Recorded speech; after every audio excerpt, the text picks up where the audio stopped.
মোসাদের ভয়, ইরানের অটল সংকল্প, কেন পারমাণবিক ইস্যুতে ইরান এখনও মধ্যপ্রাচ্যের কেন্দ্রবিন্দু। মধ্যপ্রাচ্যের রাজনীতিতে কিছু দেশ শুধু রাষ্ট্র নয়, তারা একটি ধারণা। ইরান ঠিক তেমনই একটি দেশ। ইসরায়েলের গোয়েন্দা সংস্থা মোসাদের প্রধান ডেভিড বার্নিয়া একটি বক্তব্য দিয়েছেন, যা নতুন করে আলোড়ন তুলেছে বিশ্ব রাজনীতিতে। তার দাবি, ইরান সুযোগ পেলে আবার পারমাণবিক কর্মসূচি চালু করবে, আর ইসরায়েল ও আমেরিকা মিলে সেটা ঠেকানোর দায়িত্ব নেবে। কিন্তু প্রশ্ন হলো, ইরান কি সত্যিই পরাজিত, নাকি এই বক্তব্যের আড়ালে লুকিয়ে আছে গভীর ভয়? মোসাদের বক্তব্য আসলে কি বোঝায়? বার্নিয়া বলেছেন, ইরানের হৃদয়ে এখনো পারমাণবিক বোমা তৈরির চিন্তা ধুকপুক করছে। এই কথার মধ্যে লুকিয়ে আছে আসল সত্য। যদি ইরানের পারমাণবিক কর্মসূচি সত্যিই ধ্বংস হয়ে যেত, তাহলে মোসাদ প্রধানকে এমন বক্তব্য দিতে হতো না। বরং এই বক্তব্য প্রমাণ করে ইরানের সক্ষমতা এখনও ইসরায়েলকে অস্বস্তিতে রাখছে। 12 দিনের যুদ্ধ, শক্তি বনাম দৃঢ়তা। জুন মাসে ইসরায়েল হঠাৎ করে ইরানের ওপর সামরিক অভিযান চালায়, পরে আমেরিকাও যোগ দেয়। ইরানের পারমাণবিক স্থাপনায় হামলা হয়, নিহত হন ইরানের পারমাণবিক বিজ্ঞানী, সামরিক সদস্য এবং সাধারণ মানুষ। কিন্তু এখানেই গল্প শেষ নয়। ইরান পাল্টা জবাব দেয়, ইসরায়েলেও প্রাণ হারায়, ইসরায়েলেও প্রাণহানি হয়। অর্থাৎ ইরান চুপ করে বসে থাকেনি। এই 12 দিনের সংখ্যা দেখিয়ে দিয়েছে, ইরান শুধু প্রযুক্তির দেশ নয়, ইরান মানে প্রতিরোধের নাম। পারমাণবিক কর্মসূচি অধিকার না অপরাধ? ইরান বারবার বলছে, পারমাণবিক শক্তি অর্জন করা তাদের আইনগত অধিকার। তাদের যুক্তি পরিষ্কার, যখন অনেক দেশ ইউরেনিয়াম সমৃদ্ধ করতে পারে, তখন ইরান কেন পারবে না? ইরান পারমাণবিক বোমা বানাচ্ছে এমন অভিযোগ তারা বারবার অস্বীকার করেছে। কিন্তু ইসরায়েল ও পশ্চিমা দেশগুলো এই দাবিতে সন্দেহ প্রকাশ করে যাচ্ছে। এখানেই দ্বন্দ্ব। ইরান কেন নায়ক? এই গল্পে ইরান নায়ক হওয়ার কারণ একটাই, চাপের কাছে মাথা না নোয়ানো। আমেরিকার নিষেধাজ্ঞা, ইসরায়েলের সামরিক হামলা, আন্তর্জাতিক চাপ, সবকিছুর মাঝেও ইরান বলছে, আমরা আমাদের সার্বভৌমত্ব ছাড়ব না।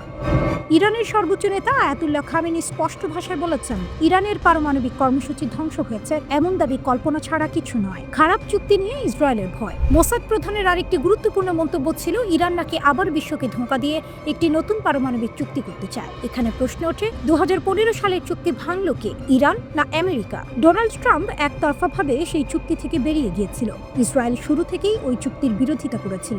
অর্থাৎ সমস্যা চুক্তিতে নয়, সমস্যা ইরানের শক্তিশালী হয়ে ওঠায়। ভয় কার? যখন কোনো রাষ্ট্র বারবার বলে আমরা ওদের থামাবো, তখন বোঝা যায় ওরা এখনো থামেনি। মোসাদের বক্তব্য আসলে একটি স্বীকারোক্তি, ইরান এখনো খেলায় আছে। পারমাণবিক ইস্যু হোক বা আঞ্চলিক রাজনীতি, ইরান আজও এমন একটি শক্তি যাকে উপেক্ষা করা যায় না। ঠিক এই কারণেই ইসরায়েল ভয় পায়।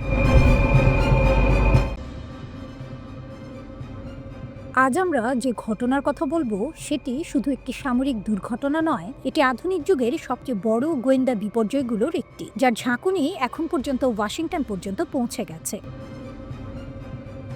ইসরায়েলের ভয়ঙ্কর ভুল, এক বিস্ফোরিত না হওয়া বোমা বদলে দিল মধ্যপ্রাচ্যের শক্তির মানচিত্র। আর সেই ভুলে সবচেয়ে বেশি লাভবান হলো ইরান। কি ঘটেছিল? ইসরায়েল নভেম্বরে লেবাননে একটি টার্গেটেড স্ট্রাইক চালায়। লক্ষ্য ছিল হিজবুল্লাহ কমান্ডার হাইয়াম আলী তাবতাবাই। এই মিশনে তারা ব্যবহার করেছিল মার্কিন যুক্তরাষ্ট্রের অত্যাধুনিক GBU-39B বোমা, যার কাজ নির্ভুলভাবে লক্ষ্যবস্তুতে আঘাত হানা। কিন্তু সমস্যা হলো, একটি বোমা বিস্ফোরিতই হয়নি। এখান থেকেই শুরু হলো এমন একটি ঘটনা যেটি এখন আমেরিকার সামরিক বাহিনীকে দিশেহারা করে দিয়েছে। হিজবুল্লাহ নিখুঁত উদ্ধার অভিযান। বোমাটি পড়ার কয়েক মিনিটের মধ্যেই হিজবুল্লাহর বিশেষ ইউনিট সেখানে পৌঁছে যায়। তারা আতঙ্কিত হয়নি, পালায়নি, বরং যা করেছে সেটিকে গোয়েন্দা কর্মকর্তারা বলছেন টেক্সট বুক রিকভারি অপারেশন। তারা বোমার প্রতিটি অংশ ছবি তোলে, নিরাপদে ডিফিউজ করে, ভেতরের ইলেকট্রনিক্স খুলে ফেলে, গাইডেন্স সিস্টেম, সেন্সর, ফিউজ সব খুলে নেয় এবং সবশেষে 24 ঘন্টার মধ্যেই পুরো জিনিসটি পৌঁছে দেয় ইরানের হাতে। ইরানের ল্যাবে এখন আমেরিকার তৈরি নির্ভুল বোমার পুরো প্রযুক্তি বিশ্লেষণ করা হচ্ছে। কিন্তু এখানেই শেষ নয়, আরেকটি বড় ধাক্কা এসেছে যুক্তরাষ্ট্রের জন্য। ইরানের নিউক্লিয়ার স্থাপনাগুলোর ওপর জুনে চালানো মার্কিন আক্রমণে ব্যবহৃত হয়েছিল ভয়ঙ্কর GBU-57 ম্যাসিভ অর্ডিন্যান্স পেনিট্রেটর, যা পাহাড়ের নিচের গভীর বাংকার ধ্বংস করার জন্য বানানো। খবর বেরিয়েছে, এই দানবাকৃতির বোমাগুলোর অন্তত একটি বিস্ফোরিত হয়নি, আর সেটিও এখন ইরানের হাতে। অর্থাৎ এখন ইরানের বিজ্ঞানীরা শুধু ছোট প্রিসিশন বোমার প্রযুক্তি নয়, বরং বিশ্বের সবচেয়ে শক্তিশালী বাংকার বাস্টার প্রযুক্তিও বিশ্লেষণ করছে।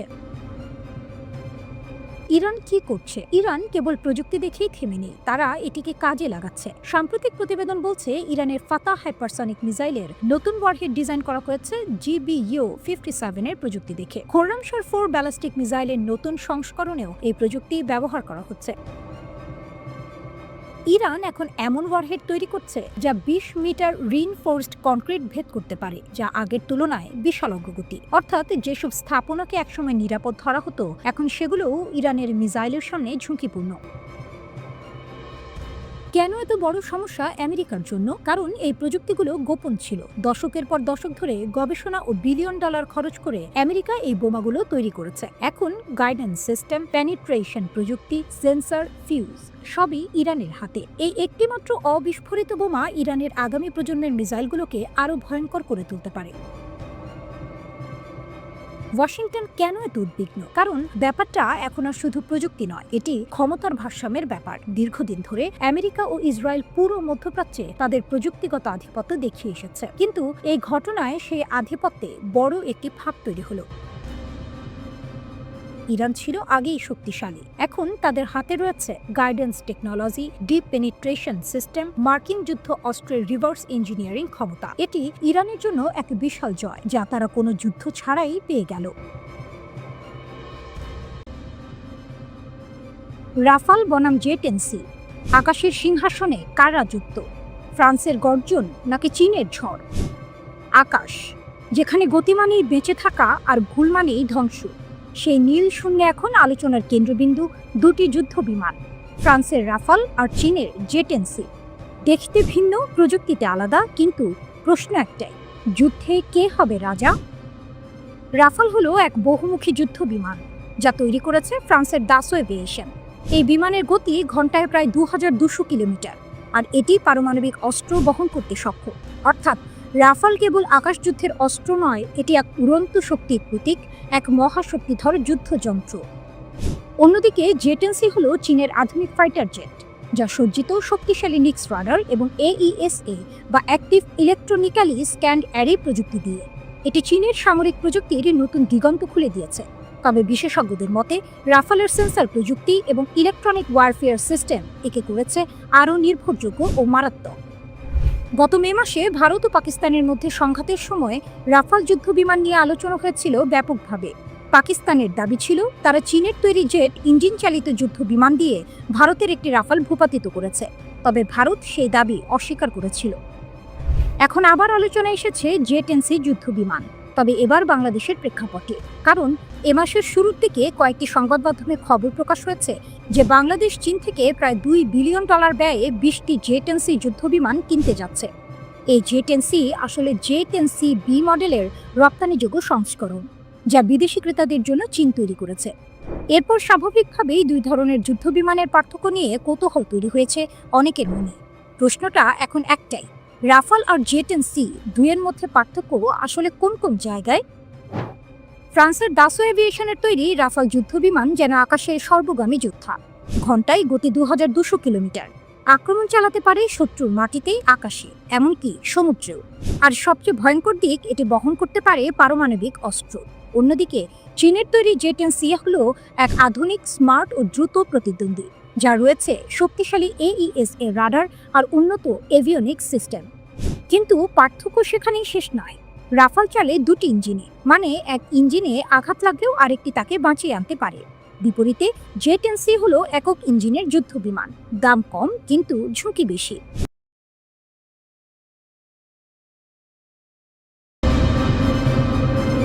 ইরান কি আবারও বড় ধরনের সংঘাতের জন্য প্রস্তুত?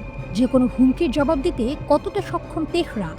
এই প্রশ্নগুলোর উত্তর খুঁজতে হলে আমাদের তাকাতে হবে ইরানের সামরিক নেতৃত্বের সর্বশেষ বক্তব্যের দিকে। কারণ যুদ্ধ শেষ হলেও প্রস্তুতির গল্প এখানেই থেমে নেই। ইরানি সেনাবাহিনীর গ্রাউন্ড ফোর্সের কমান্ডার ব্রিগেডিয়ার জেনারেল আলী জাহান শাহী স্পষ্ট ভাষায় জানিয়েছেন, ইরানের সব সেনা ইউনিট এখন যে কোনো হুমকি মোকাবিলায় সম্পূর্ণ প্রস্তুত। তার দাবি অনুযায়ী সক্ষমতা, সরঞ্জাম এবং প্রশিক্ষণ তিনটি ক্ষেত্রেই ইরানের সশস্ত্র বাহিনী বর্তমানে সর্বোচ্চ প্রস্তুতির অবস্থানে রয়েছে। কিন্তু প্রশ্ন হলো, এই আত্মবিশ্বাসের উৎস কোথায়? জেনারেল জাহান শাহী বারবার উল্লেখ করেছেন 12 দিনের যুদ্ধ এর অভিজ্ঞতার কথা। তার মতে এই সংঘাত ইরানের জন্য শুধু একটি যুদ্ধ ছিল না, বরং এটি ছিল একটি বাস্তব পরীক্ষাগার, যেখানে আধুনিক যুদ্ধের প্রায় সব উপাদান, সাইবার, ড্রোন, ক্ষেপণাস্ত্র, মনস্তাত্ত্বিক চাপ সবকিছুরই সম্মুখীন হয়েছে ইরান। তিনি বলেন, সর্বোচ্চ ধর্মীয় নেতা আয়াতুল্লাহ আলী খামেনির সরাসরি নির্দেশনা ও দিক নির্দেশনায় যুদ্ধ পরবর্তী সময়ে ইরানের সামরিক প্রস্তুতি বহুগুণে বেড়েছে। শুধু কৌশলগত পরিবর্তন পরিবর্তন নয়, বরং পুরো কমান্ড কাঠামো ও যুদ্ধ প্রস্তুতির দর্শনেই এসেছে রদবদল। এখানে একটি গুরুত্বপূর্ণ বিষয় আছে। ইরান বারবার জোর দিয়ে বলছে তাদের সামরিক শক্তির বড় অংশই দেশীয় সক্ষমতার উপর নির্ভরশীল। জেনারেল জাহান শাহীর ভাষায়, অত্যাধুনিক প্রযুক্তিতে ইরানের যে অগ্রগতি তার পেছনে রয়েছে আত্মনির্ভরশীলতা, আত্মবিশ্বাস এবং নিজস্ব প্রযুক্তি উন্নয়নের প্রতি দৃঢ় বিশ্বাস। 12 দিনের যুদ্ধের প্রসঙ্গ টেনে তিনি বলেন, ইসরায়েল যুক্তরাষ্ট্র ও ন্যাটোর সহায়তায় অত্যাধুনিক বৈশ্বিক প্রযুক্তি ব্যবহার করে এই যুদ্ধ শুরু করেছিল। পরিকল্পনা ছিল অত্যন্ত সুপরিকল্পিত। শত্রুপক্ষ বিশ্বাস করেছিল এই সংঘাতের মধ্য দিয়েই ইরানের শাসন ব্যবস্থাকে ভেঙে ফেলা যাবে, কিন্তু বাস্তবতা ছিল ভিন্ন। জেনারেল জাহান শাহী স্বীকার করেন, এই যুদ্ধে ইরান ক্ষতির সম্মুখীন হয়েছে। বেশ কয়েকজন সিনিয়র কমান্ডার শহীদ হয়েছেন, মোট 58 জন সেনা প্রাণ দিয়েছেন, কিন্তু তার মতে মূল লক্ষ্য অর্জনে শত্রু পুরোপুরি ব্যর্থ হয়েছে। বরং এই যুদ্ধ ইরানের ক্ষেপণাস্ত্র সক্ষমতাকে নতুন করে সামনে এনেছে। ইরান দাবি করে, সংঘাতের সময় তাদের ক্ষেপণাস্ত্র হামলা শত্রুপক্ষের ওপর তীব্র সামরিক ও মনস্তাত্ত্বিক চাপ সৃষ্টি করেছে। বিশেষ করে দখলকৃত অঞ্চলের বিভিন্ন শহরে হামলা ইসরায়েলের নিরাপত্তা ধারণাকেই প্রশ্নের মুখে ফেলেছে। সংঘাতের পেছনের টাইমলাইন দেখলেও বিষয়টি পরিষ্কার হয়। 13 জুন ইসরায়েল ইরানের বিরুদ্ধে আগ্রাসী যুদ্ধ শুরু করে। 12 দিন ধরে ইরানের সামরিক স্থাপনা, পারমাণবিক কেন্দ্র এবং এমনকি আবাসিক এলাকাও লক্ষ্যবস্তুতে পরিণত হয়। পরিস্থিতি আরও ভয়াবহ হয়ে ওঠে 22 জুন, যখন যুক্তরাষ্ট্র সরাসরি যুদ্ধে জড়িয়ে পড়ে। সেদিন নাতানজ, ফোর্দো ও ইস্পাহানের 3টি গুরুত্বপূর্ণ পারমাণবিক স্থাপনায় হামলা চালানো হয়। এর জবাব আসে দ্রুত। IRGC aerospace force operation true promise 3 এর আওতায় 22 দফায় পালাক্রমে ক্ষেপণাস্ত্র হামলা চালায়। ইরানের দাবি, এই হামলাগুলো দখলকৃত অঞ্চলে ব্যাপক ক্ষয়ক্ষতির কারণ হয়। শুধু তাই নয়, যুক্তরাষ্ট্রের হামলার প্রতিশোধ হিসেবে কাতারের আল উদাইদ এয়ারবেজেও ক্ষেপণাস্ত্র হামলা চালায় ইরান। এই ঘাঁটিটি মধ্যপ্রাচ্যে যুক্তরাষ্ট্রের সবচেয়ে বড় সামরিক স্থাপনা হিসেবে পরিচিত। সবশেষে 24 জুন একটি যুদ্ধবিরতির মাধ্যমে সংঘর্ষ থামে, কিন্তু জেনারেল জাহান শাহীর বক্তব্যে একটি বার্তা খুব স্পষ্ট।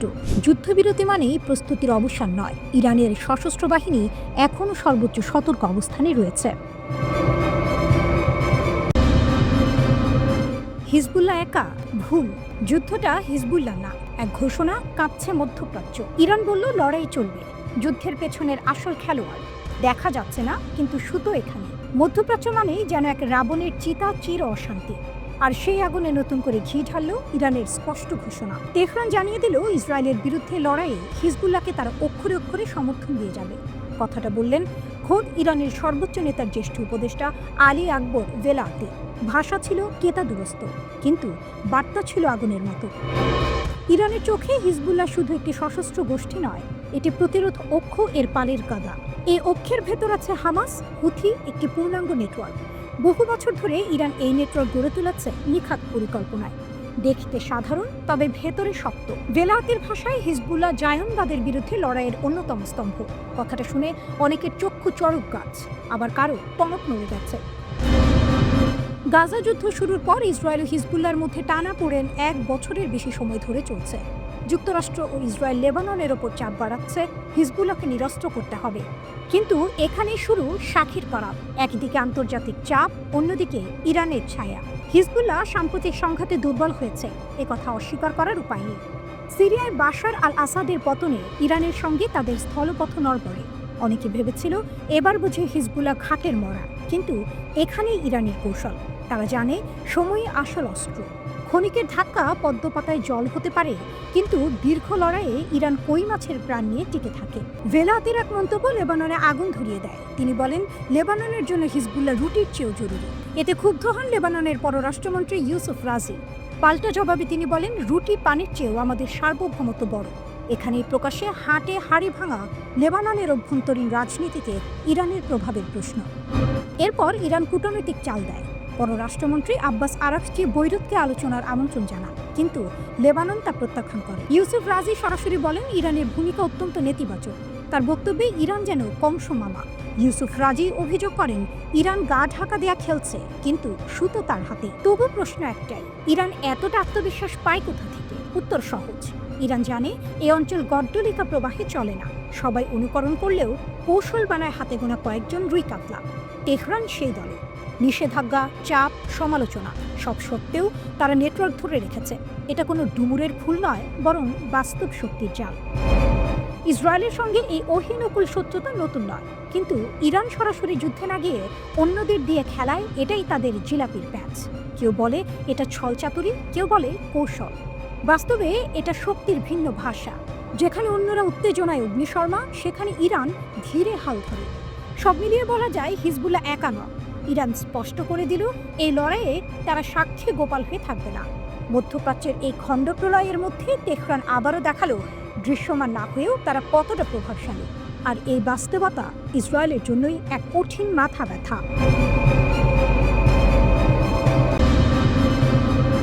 ইরানের আকাশ ইসরায়েলও ভেদ করতে পারবে না। মধ্যপ্রাচ্য যুদ্ধ, হুমকি আর পাল্টা হুমকির এই অঞ্চলে প্রতিদিনই নতুন কোন উত্তাপ যোগ হয়। ঠিক এমন সময় ইরান থেকে এলো এক গুরুত্বপূর্ণ বার্তা, যা অনেকের চক্ষু চড়ক গাছ করে দিয়েছে। ইরানের সশস্ত্র বাহিনীর প্রধান major general Abdur Rahim Musavi সরাসরি জানালেন, ইরানের আকাশ প্রতিরক্ষা ব্যবস্থা আগের যে কোনো সময়ের চেয়ে শক্তিশালী হয়েছে।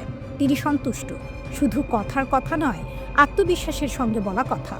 কারণ এই উন্নতি দীর্ঘদিনের পরিশ্রমের ফল।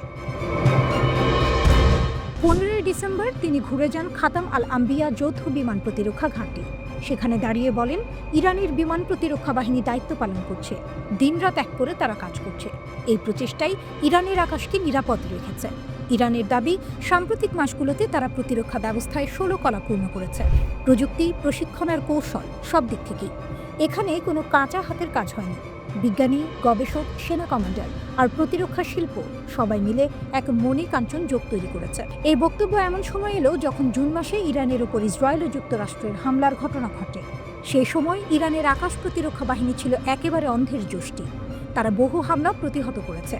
যদিও এই লড়াইয়ে কয়েকজন প্রতিরক্ষা সদস্য শহীদ হন, অনেকে আহত হন, তবু ইরান পিছিয়ে যায়নি। কারণ ইরানের শক্তি ক্ষণস্থায়ী নয়।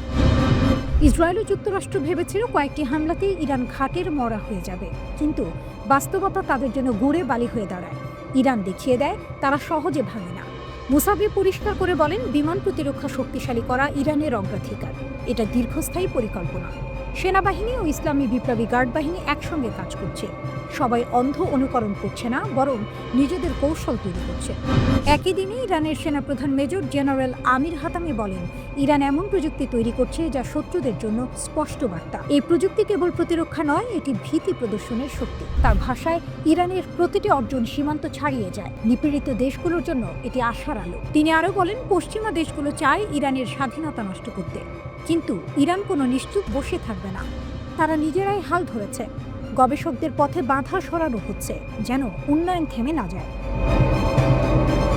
ইরান জানে ইসরায়েলের সঙ্গে এই অহিনুকুল শত্রুতা নতুন নয়, কিন্তু সরাসরি যুদ্ধ নয়। ইরান চলে রয়ে শুয়ে, ধীরে, ঠান্ডা মাথায়, কিন্তু কার্যকরভাবে। যেখানে অন্যরা মেজাজ হারায়, সেখানে ইরান হিসাব কষে এগোয়। সব মিলিয়ে বলা যায়, ইরানের বিমান প্রতিরক্ষা আজ আর কোনো পরীক্ষামূলক প্রকল্প নয়। আর এই বাস্তবতাই মধ্যপ্রাচ্যের এই খণ্ড প্রলয়ে ইসরায়েলের জন্য এক বড় মাথা ব্যথা হয়ে দাঁড়িয়েছে।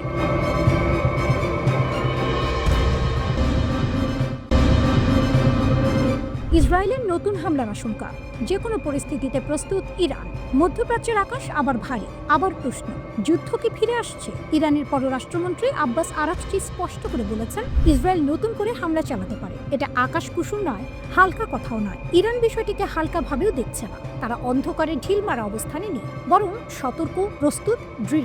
আরাকচি বলেছেন, ইরানের সশস্ত্র বাহিনী যে কোনো পরিস্থিতির জন্য প্রস্তুত। দেশের সার্বভৌমত্ব রক্ষা করতে তারা অনির্ভঙ্গ পণ নিয়েছে। এখানে পিছু হটার প্রশ্ন নেই। কিন্তু একই সঙ্গে ইরান বলছে, তারা যুদ্ধ চায় না, তারা কূটনীতি চায়। আলোচনাই তাদের প্রথম পথ। এটা কি দুর্বলতা? না, এটা শক্তির আত্মবিশ্বাস। যে শক্তি জানে আক্রমণ হলে প্রতিশোধ নেওয়ার ক্ষমতাও তাদের আছে। কাতার ভিত্তিক আল জাজিরাকে দেওয়া সাক্ষাৎকারে আরাকচি 12 দিনের যুদ্ধের কথা বলেন। সেই যুদ্ধ ছিল ইরানের জন্য এক অগ্নি পরীক্ষা, কঠিন পরীক্ষা, কিন্তু ইরান ভাঙেনি। ইরানের বিশ্লেষণ কি? ইসরায়েল এখন মানসিক যুদ্ধ চালাচ্ছে, ভীতির পরিবেশ তৈরি করছে। এটা নতুন কৌশল নয়, মানসিক যুদ্ধও যুদ্ধেরই অংশ। আরাকচির ভাষায়, এটা বড় সামরিক পরিকল্পনার অন্ধি-সন্ধি হতে পারে। ইরান তাই চোখ বন্ধ করেনি, কানে তুলে দেয়নি, বরং প্রতিটি ইঙ্গিত পর্যবেক্ষণ করছে। ইরানের শক্তি কোথায়? শুধু ক্ষেপণাস্ত্রে নয়, শুধু ড্রোনে নয়। ইরানের শক্তি তাদের মনোবলে, তাদের জ্ঞানে, তাদের প্রযুক্তিতে। আরাকচি খুব পরিষ্কার করে বলেছেন, আপনি ভবন ধ্বংস করতে পারেন, অবকাঠামো ধ্বংস করতে পারেন, কিন্তু মানুষের মাথার ভেতরের জ্ঞান ধ্বংস করা যায় না। এটাই ইরানের অক্ষয় ভাণ্ডার। এই শক্তি কখনো ফুরায় না। ইরান বছরের পর বছর নিষেধাজ্ঞার মধ্যে থেকেছে, কিন্তু ভেঙে পড়েনি। জাতিসংঘ, যুক্তরাষ্ট্র একটার পর একটা চাপ, কিন্তু ফল কি?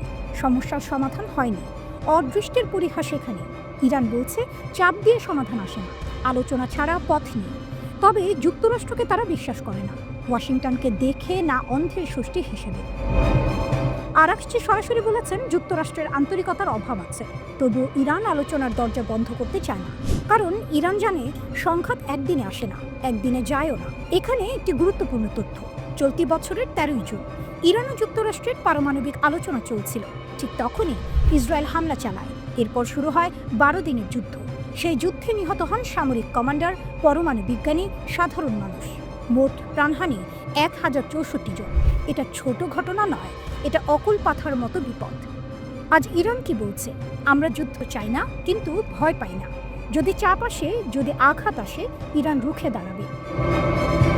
ইরান অগ্নিগর্ভ শক্তি, সংযত কিন্তু প্রস্তুত। এটাই আজকের বাস্তবতা। ইরান এখন অথই জলে পড়ে দিশেহারা নয়, বরং শক্ত হাতে হাল ধরে আছে।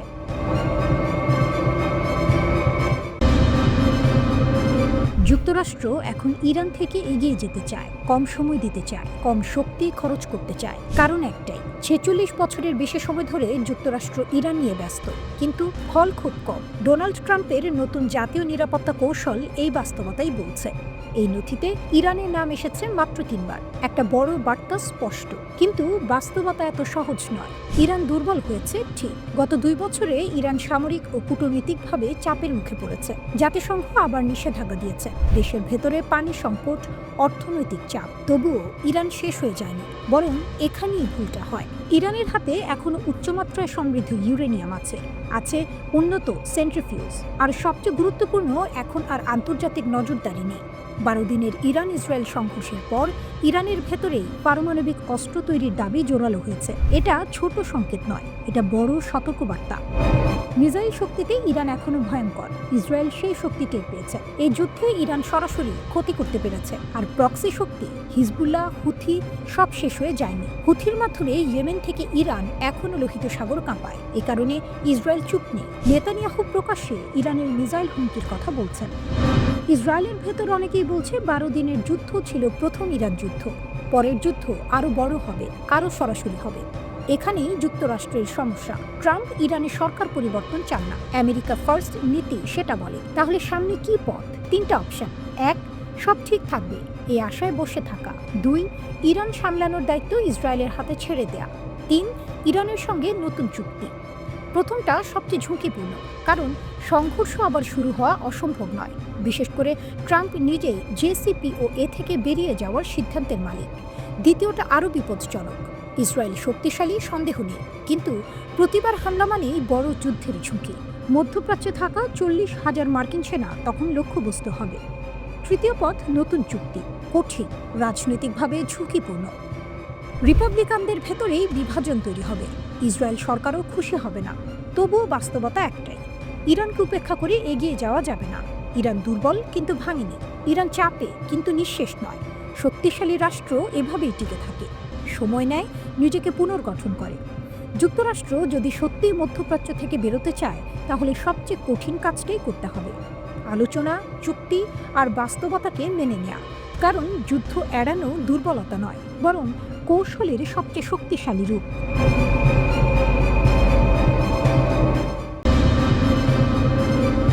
যুক্তরাষ্ট্রের বিরুদ্ধে ইরানের ড্রোন নকলের অভিযোগ। ইরান এখন যুক্তরাষ্ট্রকে সরাসরি অভিযোগ করছে, আপনারা আমাদের প্রযুক্তি নকল করছেন। কি ঘটেছে? সম্প্রতি তেহরান দাবি করেছে ওয়াশিংটন তাদের উন্নত শাহিদ 136 কামিকাজে ড্রোনের নকল তৈরি করেছে। এটি শুধু প্রযুক্তিগত বিতর্ক নয়, এটি প্রতীকী শক্তির লড়াই। ইরানের ভাষায়, যে দেশ নিজেকে বৈশ্বিক প্রযুক্তির সুপার পাওয়ার বলে, সে যদি ইরানি ড্রোন কপি করতে বাধ্য হয়, তাহলে এটা স্পষ্ট বার্তা। ড্রোন প্রযুক্তিতে ইরান এখন অগ্রগামী শক্তি। ইরানি সেনা কর্মকর্তাদের মন্তব্য, জেনারেল আবুল ফজল শেখাচ্ছি বলেন, যুক্তরাষ্ট্রের মতো দেশকে শাহিদ 136 নকল করতে দেখা আমাদের জন্য গর্বের। যারা নিজেদের সুপার পাওয়ার বলে, তাদের এমনভাবে নতি স্বীকার করতে দেখা ইরানের প্রযুক্তিগত অর্জনের স্বীকৃতি। আমাদের ড্রোন শুধু রাশিয়া নয়, ইয়েমেন, সিরিয়া অনেক মিত্র দেশেই সফলভাবে কাজ করছে। তার বক্তব্যের মূল সুর একটাই, ড্রোন প্রযুক্তিতে ইরান এখন পথ দেখাচ্ছে, অন্যরা অনুসরণ করছে। আইআরজিসির মুখপাত্র আলী মোহাম্মদ নাইমি আরও কঠিন ভাষায় বলেন, শাহিদ ড্রোন বহুস্তরীয় আকাশ প্রতিরক্ষা ভেদ করতে সক্ষম, দূরপাল্লা পাড়ি দিয়ে নির্ভুলভাবে লক্ষ্যবস্তুতে আঘাত হানে। ইসরায়েলের উপর সাম্প্রতিক 22 দফা ক্ষেপণাস্ত্র হামলায় ইসরায়েল অনেক ক্ষেপণাস্ত্র আটকাতে পারেনি। এর পিছনে কারণ ছিল ইরানের উন্নত ড্রোন মিসাইল কম্বিনেশন। তার ভাষায়, যুক্তরাষ্ট্রের নকলের চেষ্টা প্রমাণ করে তারা আমাদের অগ্রগতিতে উদ্বিগ্ন। কেন ইরান এত আত্মবিশ্বাসী? এর কারণ হলো শাহিদ 136 ড্রোনের বাস্তব যুদ্ধক্ষেত্রের সাফল্য ইউক্রেনে, ইয়েমেনে, সিরিয়ায়। এই ড্রোন বহুবার দীর্ঘ পথ অতিক্রম করে টার্গেটে আঘাত হেনেছে। এর দাম কম, কার্যকারিতা বেশি এবং প্রতিরক্ষা ব্যবস্থাকে বিভ্রান্ত করার ক্ষমতা অত্যন্ত শক্তিশালী। ইরান বলছে এই জায়গায় যুক্তরাষ্ট্র পিছিয়ে আছে, আর এই কারণে নাকি তারা এখন কপি করতে বাধ্য। বড় প্রশ্ন, ওয়াশিংটন কেন নকল করবে? যুক্তরাষ্ট্র এমন পদক্ষেপ নিল কেন? কি বার্তা লুকিয়ে রয়েছে এর ভেতরে? এর কয়েকটি সম্ভাব্য কারণ আছে। মধ্যপ্রাচ্যের ড্রোন যুদ্ধ দ্রুত বদলে যাচ্ছে। হুথি, হিজবুল্লাহ, আইআরজিসি, ইরানের তৈরি ড্রোন এখন পুরো অঞ্চলে প্রভাব ফেলছে। ইসরায়েলের সঙ্গে সংঘর্ষে ড্রোনই হয়ে উঠেছে বড় অস্ত্র। ইসরায়েল বলছে ইরানের ড্রোন ক্ষেপণাস্ত্র যৌথ হামলা তাদের প্রতিরক্ষা ব্যবস্থার উপর বিশাল চাপ তৈরি করেছে। যুক্তরাষ্ট্র দ্রুত নিজের বিকল্প ড্রোন ফোর্স তৈরি করতে চাইছে। কার্যকারিতা দেখে হয়তো তারা ভাবছে, শাহিদের মতো সস্তা কার্যকর ড্রোন আমাদেরও প্রয়োজন। যুক্তরাষ্ট্র কি বলছে? ওয়াশিংটনের দাবি, নতুন ড্রোন মোতায়েন করা হয়েছে, কিন্তু ইরানি প্রযুক্তি নকল করা হয়েছে এটি তারা স্বীকার করছে না। তবে বিশেষজ্ঞরা বলছেন, শাহিদের ডিজাইন এত কার্যকর যে অনেক দেশই এর সরল কিন্তু মারাত্মক কৌশল নকল করতে চাইবে।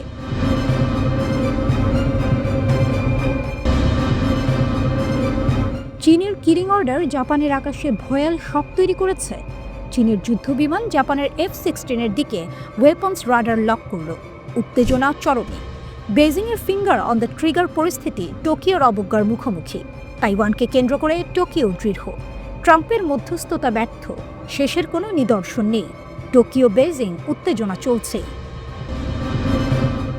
একচেটিয়া রাডার লক, আকাশে শক্তির প্রকাশ।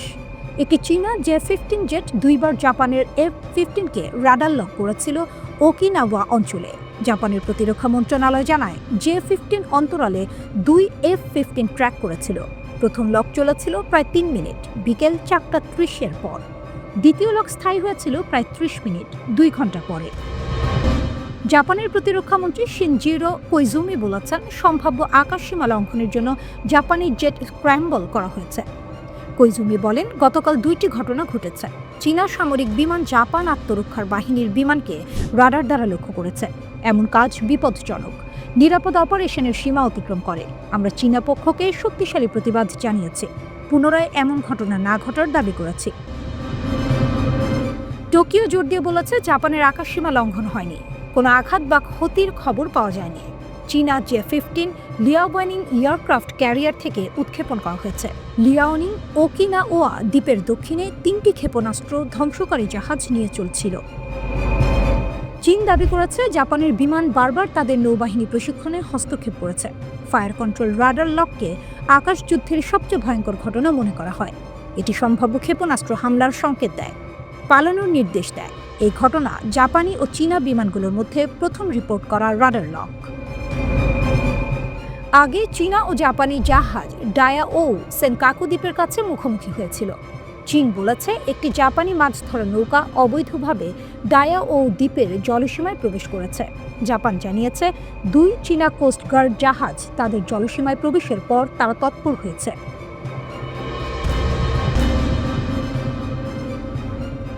জাপান চীন সম্পর্ক আরও খারাপ হয়েছে প্রধানমন্ত্রী সানায়ে তাকাইচির মন্তব্যের কারণে।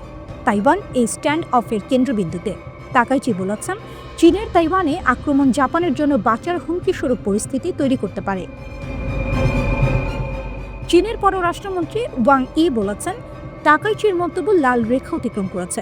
বেইজিং অভিযোগ করেছে, তাকাইচি তাদের অভ্যন্তরীণ বিষয়ে হস্তক্ষেপ করছে এবং মন্তব্য প্রত্যাহারের দাবি জানিয়েছে। জাপানি প্রধানমন্ত্রী মন্তব্য প্রত্যাহার করেননি, বলেন, টোকিওর অবস্থানে কোনো পরিবর্তন নেই। এই ঘটনার মধ্যে আমরা শিখতে পারি, শক্তি শুধু অস্ত্র নয়, পরিকল্পনা, প্রস্তুতি এবং প্রতিক্রিয়ার ধারা নিয়ে নিরাপত্তা নিশ্চিত হয়। ঠিক যেমন ইরান তার সাগর ও আকাশে শক্তি প্রদর্শন করেছে। শক্তির প্রকৃত মূল্য বোঝা যায় প্রতিকূল পরিস্থিতিতে।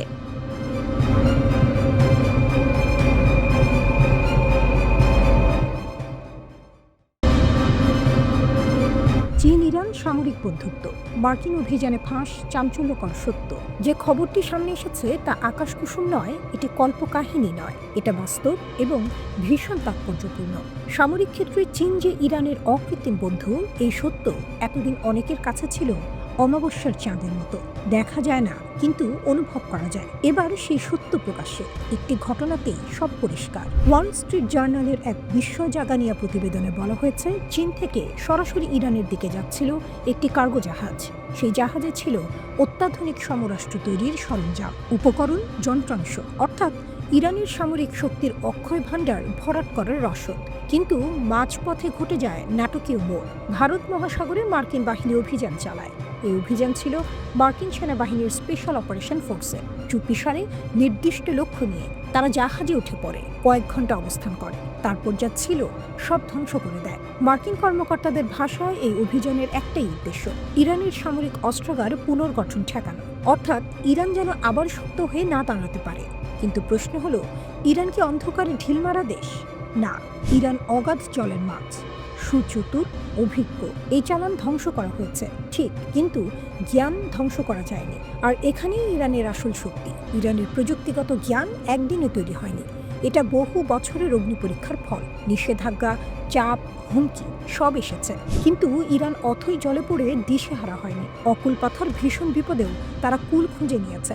মার্কিন বাহিনী চালান ধ্বংসের পর জাহাজটিকে আবার এগিয়ে যাওয়ার নির্দেশ দেয়। পরে শ্রীলঙ্কার উপকূলে এসে তারা নিজেদের যুদ্ধ জাহাজে ফিরে যায়। এই ঘটনার বিষয়ে চীন কিংবা ইরান কেউই মন্তব্য করেনি। নীরবতা কি দুর্বলতা? না, অনেক সময় নীরবতাই সবচেয়ে শক্ত বার্তা। এটা প্রথম ঘটনা। বেশ কয়েক বছরের মধ্যে চীন থেকে ইরানে যাওয়া কোনো কার্গো জাহাজ আটকানো হলো। এর আগেও নভেম্বরে ইরানি কার্গোতে অভিযান চালায় যুক্তরাষ্ট্র। ভেনেজুয়েলার তেলের ট্যাঙ্কারও জব্দ করা হয়। এখানে একটি বিষয় পরিষ্কার, ইরান একা নয়।